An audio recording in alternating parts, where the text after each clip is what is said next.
It's the Daryl Dixon bike from the TV show The Walking Dead. It was actually a company called Classified Motor that built the one for the show. I didn't do an exact copy. I went my own way on some stuff to make it safer and road legal and all that. Other than that, it's pretty much, you know, the same as in the show. It turned out great. First thing that you probably notice is the rust. It's real nut rust, it's not just painted.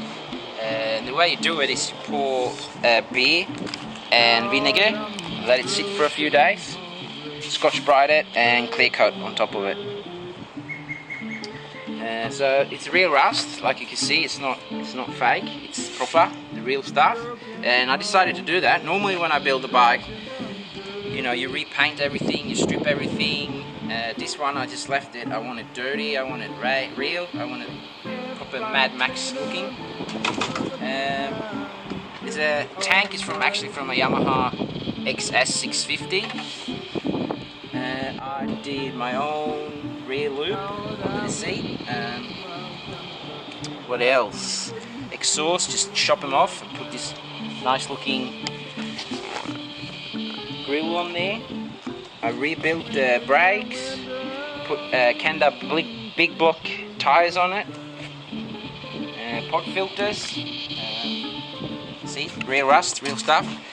That's my old sock as a crankcase breather filter, works great. I got a Daytona Speedo on it, nice and compact, works great. I rebuilt the forks, new fork seals. Rebuilt the front calipers. The front end is from an R6, Yamaha R6. Then obviously made some custom headlight grill and this engine protector bars, whatever you want to call it.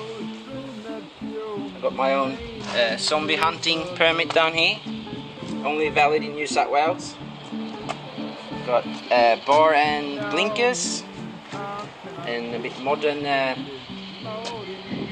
mirrors. Started up. Hear the exhaust. There's no baffles in there at the moment, so it's fairly low. But the engine runs really nice and smooth. It's a 4-cylinder Honda. Can't go wrong.